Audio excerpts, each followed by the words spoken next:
दोस्तों, आज तक भारत देश में ऐसे अनेक वीर सिपाही पैदा हुए हैं जिन्होंने अपने आप से और अपने परिवार से बढ़कर अपने देश को माना है और अपने देश के लिए हंसते हंसते अपनी जान कुर्बान कर दी। ऐसे ही एक वीर सिपाही की आज हम बात करने वाले हैं। तो दोस्तों, आज की इस वीडियो में हम बात करने वाले हैं भारत माता के वीर सपूत मेजर मोहित शर्मा के बारे में, जो 21 मार्च 2009 को कश्मीर में आतंकियों से लड़ते लड़ते शहीद हो गए। जब आप इनकी लाइफ के बारे में जानेंगे तो समझेंगे कि ये कितने बहादुर और जिंदा दिल इंसान थे। और एक चीज जो आपको इनकी लाइफ से सबसे ज्यादा सीखनी चाहिए वो है कभी भी हार ना मानना।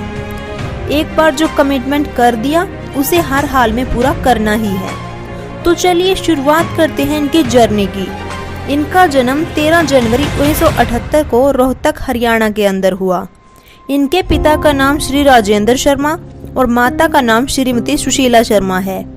शुरुआत की स्कूलिंग इन्होंने मानवस्थली स्कूल, जो कि साउथ दिल्ली में है, वहां से कंप्लीट की और उसके बाद होली एंजल स्कूल और बाद में डीपीएस स्कूल, वहां से अपनी आगे की एजुकेशन कंप्लीट की। इनके माता पिता को कभी नहीं लगा कि major Mohit Sharma Indian armed forces को ज्वाइन कर पाएंगे। इसके पीछे भी एक बहुत बड़ा रीजन है। मेजर मोहित शर्मा के बड़े भाई मधुर शर्मा, जो इनसे पढ़ाई में काफी अच्छे थे, उन्होंने भी इंडियन आर्म्ड फोर्सेस को ज्वाइन करने की काफी कोशिश की, पर वो ज्वाइन नहीं कर पाए। उनके माता पिता को लगा कि जब बड़े भाई नहीं कर पाए हैं तो मेजर मोहित शर्मा कैसे कर पाएंगे। मेजर मोहित शर्मा के माता पिता उन्हें एक इंजीनियर के रूप में देखना चाहते थे, पर मेजर मोहित शर्मा ने ठान लिया था कि मुझे इंडियन आर्म्ड फोर्सेस को ज्वाइन करना है, चाहे जो हो जाए। उसके लिए उन्होंने जी तोड़ मेहनत की और उसके बाद एनडीए एग्जाम को भी क्लियर किया और साथ ही एसएसबी को भी क्लियर कर दिया। इनकी हॉबीज की अगर हम बात करें तो इन्हें गिटार बजाने का, गाना गाने का बड़ा शौक था। ये अमिताभ बच्चन के और माइकल जैक्सन के फैन थे। सिचुएशन चाहे कितनी भी बिगड़ जाए, कभी भी इन्होंने प्रेशर लिया ही नहीं। हंसते हंसते हर सिचुएशन का सामना किया। Presence of mind, emotional intelligence, आप जितनी भी क्वालिटीज की बात करेंगे वो मेजर मोहित शर्मा के अंदर थी। फाइनली अपने स्ट्रॉन्ग डिटर्मिनेशन और कमिटमेंट के साथ इन्होंने बहुत मेहनत की और एनडीए के अंदर एडमिशन ले लिया। एनडीए की जर्नी भी इनकी बड़ी इंटरेस्टिंग रही। एनडीए के अंदर ये हर स्पोर्ट्स में सबसे आगे थे। टॉप कैडेट्स के अंदर मेजर मोहित शर्मा का नाम सबसे ऊपर आता था।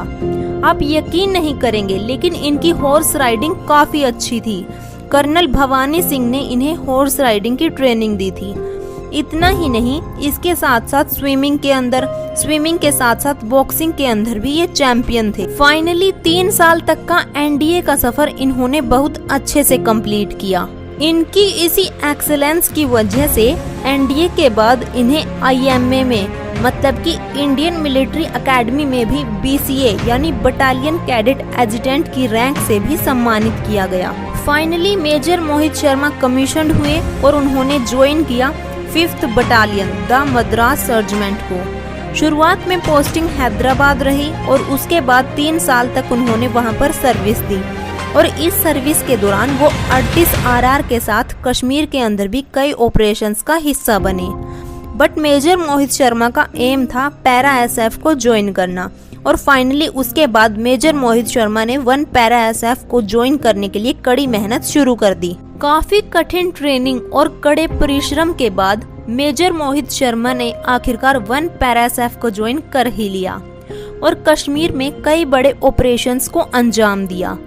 यही वो समय था 2004 का, जब मेजर मोहित शर्मा इफ्तिकार भट्ट बने और 2 आतंकवादियों को मौत के घाट उन्होंने सुला दिया। सन 2004 का अंडरकवर ऑपरेशन काफी अलग और खतरे से भरा था। हिजबुल मुजाहिदीन के 2 टॉप लेवल के कमांडर्स अबू तोरारा और अबू सब्जार, जिनका काम था यूथ का ब्रेन वॉश करना और उन्हें आतंकवादी बना देना, ताकि वो भारत विरोधी गतिविधियों के अंदर हिस्सा लें और भारतीय सेना पर अटैक करें। एक दिन की बात है, करीब 6 फीट और 2 इंच लंबा नौजवान, जो शरीर से बिल्कुल फुर्तीला और फिट था, वो इन दोनों आतंकवादियों से आकर मिलता है। वो अपना नाम इफ्तिकार भट्ट बताता है। वो इन दोनों से कहता है कि 2001 में भारतीय सेना के कोऑपरेशन में उसका भाई मारा गया और वो भारतीय सेना से अपने भाई की मौत का बदला लेना चाहता है और इसी के लिए वो पिछले 3 साल से उनके मिलने का इंतजार कर रहा था, पर वो बड़ी मुश्किल से आज उनसे मिल पाया है। पहले तो दोनों आतंकवादियों को उसकी बात पर यकीन नहीं होता, पर बाद में वे सोचते हैं कि इस नौजवान के अंदर जो बदले की आग है उसे भारतीय सेना के खिलाफ इस्तेमाल किया जा सकता है। इस तरह इफ्तिकार भट्ट उनके ग्रुप में शामिल हो जाता है और भारतीय सेना के खिलाफ प्लानिंग करने में उन दोनों का साथ देता है। समय बीतने के साथ इफ्तिकार भट्ट उनके साथ काफी घुल मिल जाता है। उसके बाल और दाढ़ी मूंछ भी काफी बड़े बड़े हो गए थे, लेकिन इतना समय बीतने के बाद भी उनमें से एक आतंकवादी अबू तोरारा को इफ्तिकार भट्ट पर यकीन नहीं होता। वो उसे शक की नजर से देखता था। वहीं इफ्तिकार भट्ट उन आतंकवादियों की सारी प्लानिंग, उनके एक बड़े सीक्रेट टेररिस्ट कैंप और उनके हथियारों के बारे में काफी कुछ जान चुका था। एक दिन अबू तोरारा, जिसे अभी तक इफ्तिकार भट्ट पर यकीन नहीं था, वो अबू सब्जार से बोलता है कि मुझे इस पे यकीन नहीं है। तब अबू सब्जार बोलता है कि तुम अब क्या चाहते हो। इफ्तिकार भट्ट उनके सामने आता है। कंधे पर अपनी AK-47 लटकी हुई थी। अबू तोरारा इफ्तिकार से बोलता है कि सच बता, तू है कौन। इफ्तिकार कुछ समय तक तो खामोश रहता है। उसके बाद वो अपनी गन को कंधे से उतार के नीचे पटक देता है और उन दोनों आतंकवादियों से तेज आवाज में बोलता है कि अगर तुम्हें मुझ पर यकीन नहीं है तो मुझे गोली मार दो, क्योंकि अगर तुम मुझ पे यकीन नहीं कर सकते तो तुम्हारे पास मुझे गोली मारने के अलावा और कोई रास्ता नहीं है। थोड़ी देर के लिए माहौल बिल्कुल शांत हो जाता है और उसी पल इफ्तिकार भट्ट अपनी 9mm पिस्टल निकालता है और दोनों आतंकवादियों को गोली मार देता है। उसके बाद सारे हथियारों को लेकर वो आर्मी कैंप में पहुंच जाता है। यहाँ पर हम जिस इफ्तिकार भट्ट की बात कर रहे हैं, दरअसल वो है 1 पैरा SF के मेजर मोहित शर्मा। आपको क्या लगता है कि इंसान का सबसे बड़ा डर क्या होता है? इंसान का सबसे बड़ा डर होता है मौत, कि किसी दिन वो मर जाएगा। पर मेजर मोहित शर्मा वो दिन रात उन आतंकवादियों के साथ रहे जिनसे हमेशा उन्हें मौत का खतरा बना रहता था। 1 पैरा SF के ऐसे कमांडो जो ये पता होते हुए भी कि इन आतंकवादियों को अगर थोड़ी सी भी भनक लगी तो ये मुझे मार देंगे, लेकिन अपने चेहरे पर थोड़ी सी भी सिकन नहीं आने दी।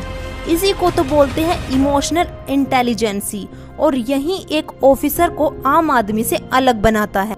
मेजर मोहित शर्मा की वीरता और बहादुरी के लिए उन्हें कई बार सम्मानित भी किया गया। उसके बाद लगभग 2 साल तक बेलगांव के अंदर वे कमांडो ट्रेनिंग स्कूल में ट्रेनर के पद पर भी रहे। वो इतने सक्षम थे कि कमांडो ट्रेनिंग स्कूल के अंदर कमांडोज को ट्रेनिंग देते थे। उसके बाद वापस से उन्हें कश्मीर के अंदर तैनात कर दिया गया और यहीं पर वो दुखद इंसिडेंट हुआ। 21 मार्च 2009 की बात है, जब ये पता लगा कि हिजबुल मुजाहिदीन के कुछ आतंकवादी जंगलों में छुपे हुए हैं। मेजर मोहित शर्मा अपने कुछ साथियों के साथ उन्हें मारने के लिए पहुंचे, पर सडनली आतंकवादियों ने हमला कर दिया। दोनों ओर से फायरिंग होने लगी। इसी बीच मेजर मोहित शर्मा के एक साथी को गोली लगी। वो अपने साथी को बचाकर ला रहे थे। उसे बचा के लाने में ही मेजर मोहित शर्मा को कई गोलियां लग गई। उसके बाद भी वो डटकर सामना करते रहे। तकरीबन 4 आतंकवादियों को उन्होंने मौत के घाट उतार दिया, पर उनकी चोट इतनी गंभीर थी कि मेजर मोहित शर्मा वीर गति को प्राप्त हो गई। इस ऑपरेशन के कई दिन पहले ही मेजर मोहित शर्मा छुट्टी पर जाने वाले थे। उनकी होली की छुट्टियां मंजूर भी हो गई थी। उनका एक साथी जिसके कजन ब्रदर की मृत्यु हुई थी, जब उनका साथी CO साहब के पास पहुंचा और उसने कहा कि उसके कजन ब्रदर की डेथ हो गई है और उसे 2 दिन की छुट्टी चाहिए, तो CO साहब ने मना कर दिया, क्योंकि इतने सारे लोगों को एक साथ छुट्टी पे भेजना पॉसिबल नहीं था। जब मेजर मोहित शर्मा को पता चला कि उनके साथी की छुट्टी मंजूर नहीं हुई, तो वो CO साहब के पास गए और उन्होंने रिक्वेस्ट की कि उनके साथी को छुट्टी दे दी जाए और उनकी छुट्टी को 1 महीने बाद एक्सटेंड कर दिया जाए। देखिए कितनी बड़ी बात है ये। इसी ही तो कहते हैं जिंदा दिली, कि अपने से पहले दूसरों की परवाह करना। मेजर मोहित शर्मा को उनके पराक्रम के लिए, उनके अदम्य साहस के लिए मरणोपरांत अशोक चक्र से भी सम्मानित किया गया। मेजर मोहित शर्मा एक ऐसा व्यक्तित्व है जो हर भारतीय को ये सिखाता है कि अगर आप अपने मन में कुछ ठान लें तो कुछ भी इम्पॉसिबल नहीं है, और अपने देश के लिए अगर कुछ भी करना पड़े तो वो करने के लिए वो कभी भी पीछे नहीं हटना चाहिए। मेजर मोहित शर्मा जैसे वीर सिपाही की बहादुरी पर आज पूरे भारतवर्ष को गर्व है। जय हिंद, जय भारत।